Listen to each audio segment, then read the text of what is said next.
السلام علیکم ورحمۃ اللہ وبرکاتہ۔ اللہ پاک نے ایک آدمی کو 3 بیٹے دیے، تو جب 3 بیٹے ہوئے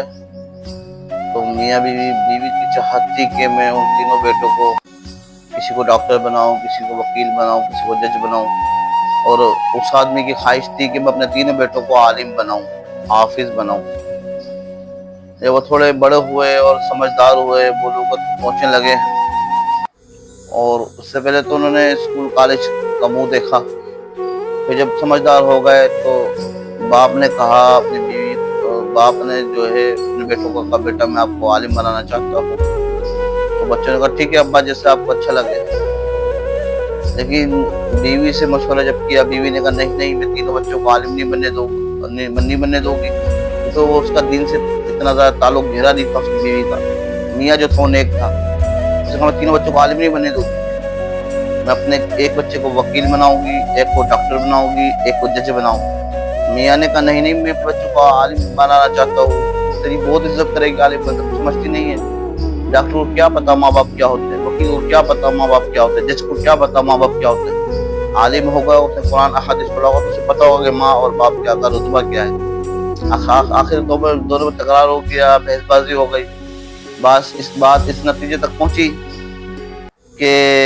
اس نے کہا عورت نے کہ نہیں میں تینوں کو کچھ عالم نہیں بنوں گی، عالم بن کے کیا بنے گا، فقیر ہوتے ہیں ملاؤں کے پاس ہوتا کیا ہے۔ آخر میاں نے کہا اچھا تو ایسے کر، دو بچوں کو جو چاہے بنا، ایک بیٹا مجھے دے دے، میں اس کو حافظ عالم بنانا چاہتا ہوں۔ عورت مان گئی، ٹھیک ہے، بیوی مان گئی، تو اس نے اپنے ایک بیٹے کو ڈاکٹر بنایا، ایک کو وکیل بنایا۔ جو سمجھ چھوٹا بیٹا تھا اس کو باپ نے جو ہے مدرسے میں داخلہ کرا دیا، اسے علم حاصل کرنے کے لیے بھیج دیا۔ وقت گزرتا رہا، رفتہ وقت گزرتا رہا، آخر میں بیٹا ایک ڈاکٹر بن گیا، ایک وکیل بن گیا، اور ایک بچہ عالم بن گیا۔ تو میاں نے ایک دن بیٹھے ہوئے تھے، میاں بیوی آپس میں باتیں کر رہے تھے، تو اچانک سے میاں کے دل میں خیال آیا، اس نے بیوی کو کہا کہ تو نے کہا تھا کہ میں اپنے بیٹوں کو ڈاکٹر بنانا چاہتی ہوں، وکیل بنانا چاہتی ہوں، جج بنانا چاہتی ہوں، لیکن میں نے کہا تھا چل ایسا کر ایک بیٹا مجھے دے دے، میں اسے عالم بناتا ہوں، آج ان کا امتحان لیتے ہیں کہ تو کامیاب ہوئی ہے یا میں کامیاب ہوا ہوں۔ بیوی نے کہا ٹھیک ہے۔ تو ایسا ہوا، میاں بیوی نے مشورہ کیا ایسا کرتے ہیں تو جا کے بیٹوں کے سامنے روئی ہو، اپنا حال سنائی ہو کہ تیرا باپ مارتا ہے۔ تو ماں جو تھی وہ گئی ایک بیٹے کے پاس جو ڈاکٹر تھا کہ بیٹا تیرا باپ مجھے بڑا پڑھنے گیا ہوا تھا، ڈاکٹری سیکھنے گیا ہوا تھا، تیرے بچے باپ نے بڑا ظلم کرا، مجھے بڑا مارتا تھا، ایک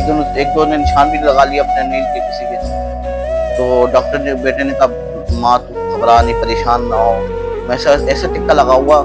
کہ یہ اوپر چل دے گا، تو پریشان نہ ہو۔ باپ پردے کے پیچھے چھپ کے سن رہا تھا۔ ماں دوسرے بیٹے کے پاس گئی جس کو وکیل بنایا تھا کہ بیٹا تیرے باپ نے بڑی تکلیفیں دی، جب تو گیا ہوا تھا وکالت سیکھنے، مجھے بڑا دکھ دیا اور میں سے بڑی تھک گئی ہوں، تنگ آ گئی اس سے۔ تو اس نے بھی کہا وکیل بیٹے نے اماں تو پریشان نہ ہو، ماں تو پریشان نہ ہو، ماں جی پریشان نہ ہو، میں ایسے کیس میں پھنسا ہوا کہ زندگی بھر وہاں سے چھوٹ نہیں سکے گا۔ پھر وہ تیسرے بیٹے کے پاس گئی جو عالم تھا، بلکہ اس نے ایک ہی جگہ پہ سب تینوں بیٹوں کو بلا لیا تھا، ایک ایک کر کے، پہلے ایک کو بلایا، پھر تیسرے کو الگ الگ کر کے۔ تیسرے بیٹے کو بلایا، اس کا بیٹا جو عالم تھا، تیرے باپ نے مجھے بڑا ظلم کیا، مجھے بڑا مارا، یہ دیکھیے یہ نشانی، پڑھنے گیا ہوا تو مجھے پتہ نہیں ہے۔ تو اس نے کہا اماں جیسا بھی ہے تیرا شوہر ہے، جیسا بھی ہے ہمیں پڑھایا ہے لکھایا ہے، بھائیوں کو ایک کو ڈاکٹر بنایا، ایک کو وکیل بنایا، مجھے عالم بنایا، تو جیسا بھی ہمارا باپ ہے میں اسے کچھ نہیں بول سکتا کہ تمہارا آپس کا معاملہ ہے، تو میری ماں ہے، وہ میرا باپ ہے، میں کسی کی بیعت بھی نہیں کر سکتا۔ تو وہ جو پیچھے پردے کے پیچھے باپ چھپا ہوا تو نکل آیا، اور دو بیٹے وہاں موجود تھے، الگ سے بیٹھے ہوئے تھے، تینوں کو آگے بیوی کو کہا دیکھ لے سب سے زیادہ کون عزت دار ہے، سب سے زیادہ کون ماں باپ کی عظمت کو پہچانتا ہے۔ تو بیوی نے معذرت کی کہ ٹھیک ہے بالکل ایسے ہی ہے، یہ جو دین سیکھتا ہے اسے پتا ہوتا ہے کہ ماں اور باپ کیا ہے۔ پہلے تو ایک ڈاکٹر نے کہا کہ میں سے انجیکشن لگا کے مار دوں گا، وکیل نے کہا وقت سے پھنسا دوں گا کیس میں، ایک عالم ہی تھا جسے کہا نہیں اماں جیسا بھی تیرا شوہر ہے